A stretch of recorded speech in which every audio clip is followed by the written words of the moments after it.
Hello ସାଙ୍ଗମାନେ ଜୟ ଜଗନ୍ନାଥ। ଏବେ ଆମେ ଯାଉଛୁ ପୁଣି ବାଙ୍ଗାଲୋର। ଏବେ ଆମେ କ୍ୟାବରେ ବସି ସାରିଛୁ। ଦେଖନ୍ତୁ ରାଞ୍ଚିର ଏବେ ଆମେ ଗୋଟେ ମାସ ରାଞ୍ଚିରୁ ବାହାରେ ରହିବୁ ମାନେ ବାଙ୍ଗାଲୋରରେ ରହିବୁ। ସେଟା ମୁଁ ଦେଖେଇ ଦଉଛି। ଏଠି ରାଞ୍ଚିରେ ସବୁ ଭଲ ଭଲ ସବୁ ବନିଯାଇଛି। ଏଠି ଭଲ ଭଲ ମଲ୍ ବନିଯାଇଛି। ଆଉ ଆମକୁ ହଠାତ୍ ଯିବାର ପଡ଼ିଲା ତ ଆମକୁ ଟିକେଟ ବି ମିଳିଲାନି ରାଞ୍ଚିରୁ। ତ ଆମକୁ टाटा नगरରୁ ଟିକେଟ ମିଳିଲା ତ ଆମେ टाटा ପଳେଇ ଆସିଲୁ ବସରେ। ଆଉ ଆମେ टाटाରୁ ହିଁ ବାଙ୍ଗାଲୋର ଯିବୁ, ଟ୍ରେନରେ ହିଁ ଯିବୁ। ଆଉ ତ ଆମେ ଟାଇମ ମିଳିନଥିଲା ଆମକୁ। ଯେତେବେଳେ ହଠାତ୍ ଆସିଲା ଫୋନ ଆସିଲା ତ ବାହାରିକି ଯିବାକୁ ବି ପଡୁଛି। ଆଉ ସେଥିପାଇଁ ମୁଁ ଭିଡ଼ିଓ ବି ବନେଇ ପାରୁନଥିଲି, ଆଉ ଆଜି ବନଉଛି। ସେଥିପାଇଁ ଏବେ ଆମେ ଅଟୋରେ ବସି ସାରିଛୁ। ଆଉ ଏବେ ଯାଉଛୁ ରେଲୱେ ଷ୍ଟେସନ। ଦେଖନ୍ତୁ ବହୁତ ଭୋକ ହେଲାଣି ତ ଆମେ ଆସିଗଲୁ। ଏଠି ରେଲୱେ ଷ୍ଟେସନ ପାଖରେ ଗୋଟେ ଟ୍ରେନ ହିଁ ବନେଇଛନ୍ତି ଅଲଗା ଆଣିକି ରେଷ୍ଟୁରାଣ୍ଟଟା। ବହୁତ ବଢିଆ ଲାଗିଲା ଲୁକଟା। ମୁଁ ଆପଣମାନଙ୍କୁ ଦେଖଉଛି ପୁରାଟା ବୁଲେଇକି।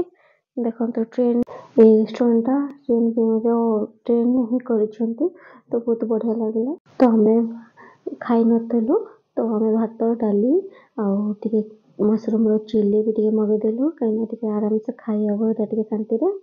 ଆଉ ତ ଆମେ ଟିକେ ଖାଇ ଦେଇକି ଏବେ ପଳେଇ ଆସିଲୁ ଷ୍ଟେସନ ଭିତରକୁ। ଆଉ ଏବେ ଦେଖନ୍ତୁ टाटा नगरର ଷ୍ଟେସନଟା ଭିତରେ। ଆଉ ଭିତରକୁ ଚାଲନ୍ତୁ, ଭିତରେ କେମିତି ଅଛି ସେଟା ବି ମୁଁ ଆପଣମାନଙ୍କୁ ଦେଖେଇବି। ଏବେ ଭିତରକୁ ଦେଖନ୍ତୁ, ଆମର ଟ୍ରେନ ଆସିବ 5ଟାରେ। ଏବେ ତ 4ଟା ହେଇଛି ଆଉ 5ଟାରେ ଆମ ଟ୍ରେନ ଆସିବ। ତ ଆମେ ଭିତରକୁ ଯାଉଛୁ। ଆସନ୍ତୁ ଏବେ ଦେଖନ୍ତୁ ଏଇଠି ସବୁଆଡେ ତ ଲୋକମାନେ ବସିଛନ୍ତି। ଆଉ ଟିକେ ଯୋଉଠି ଜାଗା ଥିବ ଆମେ ଦେଖୁଛୁ। ଆମେ ଟିକେ ଆରାମସେ ଟିକେ ବସିବୁ, କାରଣ ବସରେ ବସି ବସି ହାଲତ ବି ଖରାପ ହେଇଯାଇଛି। ଆଉ ଟିକେ ଏଠି ଆସିଲୁ କିଛି ସ୍ନାକ୍ସ ନେଇନେବୁ ଟ୍ରେନ ପାଇଁ। ଆଉ ଆମେ ଟିକେ କଫି ପିଇ ନେଲୁ। ଆଉ କଫି ପିଇ ନେଇକି ମୁଁ ଆପଣମାନଙ୍କୁ ଦେଖଉଛି।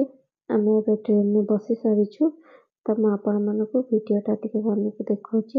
ଏବେ ଟ୍ରେନ ଚାଲୁଛି। ଗୁଡ୍ ମର୍ଣ୍ଣିଂ ସାଙ୍ଗମାନେ। ମର୍ଣ୍ଣିଂର ଭ୍ୟୁ ଦେଖନ୍ତୁ, ସକାଳ ସକାଳ ହେଇଗଲାଣି। ଆଉ ଆମ ଶପଥ ଏଇ ଟ୍ରେନରେ ଚାଲିଛି। ଆଉ ମୁଣ୍ଡରେ କ'ଣ ବାଜିକି କ'ଣ ନାହିଁ ଫୁଲି ଯାଇଛି କେମିତି ଜଣା ନାହିଁ।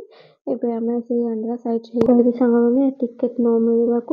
ଆଉ ଏ ଟ୍ରେନ ବି ଯୋଉ ଟ୍ରେନରେ ଆସିଲୁ ସେ ବହୁତ ସ୍ଲୋ ଯାଉଛି। ଲାଗୁଛି 3 ଦିନ ହିଁ ହେଇଯିବ ଆମର ସଫରଟା। 2 ଦିନ ତ ହେଇଗଲା, ମାନେ 5ଟାରୁ ବସିଲୁ ଆଉ ଆଜି ହେଇଗଲାଣି 12ଟା। ତ ଦେଖନ୍ତୁ ଆମେ ବହୁତ ଟାୟାର୍ଡ ହେଇଯାଉଛୁ, କାରଣ 3 ଦିନର ସଫର ଆମର ହେଇଯିବ। ଆଉ ବହୁତ ବସି ବସି ଏତେ ବିରକ୍ତ ଲାଗିଲାଣି କୁହନ୍ତୁନି। ଖାଲି ବସ, ଖାଅ, ପିଅ, ଶୁଅ, ଆଉ କିଛି ନାହିଁ। ଆଉ ରାସ୍ତାରେ କିନ୍ତୁ ଭ୍ୟୁ ଭଲ ଭଲ ଅଛି। ଆଉ ସେ ଭ୍ୟୁ ଦେଖି ଦେଖିକି ଆମେ ଯାଉଛୁ। ଦେଖନ୍ତୁ ଆମ 2 ଜଣଙ୍କର ନଉଟନ୍ତି। ଫାଇନାଲି ସାଙ୍ଗମାନେ ଆମେ ପହଞ୍ଚି ଗଲୁଣୁ। ଏବେ ହିଁ ଟ୍ରେନ ରହିଲା ତ ଆମେ ଏବେ ଓହ୍ଲେଇବୁ। ମାନେ 3 ଦିନର ସଫର ଆମକୁ ଏତେ ହଇରାଣ କରିସାରିଲାଣି। ଆଉ ବସି ବସି ତ ବହୁତ ବିରକ୍ତ ଲାଗିଲାଣି ସାଙ୍ଗମାନେ। ଆଉ କିଛି କାମ ନଥିଲେ ଜାଣିଥିବେ ବସିଲେ କେତେ ବିରକ୍ତ ଲାଗେ। ଫାଇନାଲି ଆମେ ପହଞ୍ଚି ଗଲୁଣୁ। ଆଉ 3 ଦିନର ସଫର କେତେ ଟେନସନ୍ ଥିଲା। ତ ଯଦି କିଏ କରିବ ତ ସୁପର ଫାଷ୍ଟରେ କରିଲେ ଟ୍ରେନ୍ ସବୁଠୁ ବେଟର ହବ, କାହିଁକିନା 1.5 ଦିନରେ ପହଞ୍ଚେଇ ଦବ। ଆଉ ଏଇ ତ ଏତେ ସ୍ଲୋ ଚାଲିଛି। ତ ଆମେ ଟିକେ ବାହାରକୁ ଆସିକି ଆମେ ଟିକେ ପଇଡ଼ ପାଣି ପିଇଦେଲୁ। ଆଉ ପଇଡ଼ ପାଣି ପିଇକି ଆମେ ଏବେ ଯିବୁ ରୁମକୁ। 3 ମାସ ହେଲାଣି ଆମେ ପଳେଇଥିଲୁ, ଏବେ ପୁଣି ଆସିଲୁ। ଆଉ ଏବେ ଟିକେ ପଇଡ଼ ପାଣି ପିଇଦେଲୁ ଯେମିତି ଟିକେ ଆରାମସେ ଭଲ ଲାଗିଲା ବାହାରେ। ଆଉ ଟିକେ ବାହାରେ ବୁଲିଲେ ଯେମିତି ଟିକେ ଫ୍ରେଶ ଲାଗୁଛି। ଆଉ ଦେଖା ହବ ପୁଣି ସାଙ୍ଗମାନେ ନେକ୍ସଟ ବ୍ଲଗରେ। ଆଉ ଆମ ଭିଡ଼ିଓ ଆପଣମାନଙ୍କୁ କେମିତି ଲାଗିଲା ସେଇଟା ଆପଣମାନେ କହିବେ। ତ ଆମେ କ୍ୟାବ୍ ବୁକ୍ କରିକି ଏବେ ପଳେଇ ଆସିଲୁ ରୁମକୁ। ଏବେ ତ ବହୁତ ଭିଡ଼, କେତେବେଳେ ପହଞ୍ଚିବୁ ଆମେ ସେଟା ଜଣା ନାହିଁ। ଆଉ କିନ୍ତୁ ଦେଖାହବ। ଆଉ ନୂଆ ବ୍ଲଗ ଆଣିଲେ ମୁଁ ଆପଣଙ୍କ ସହିତ କଥା ହେବି।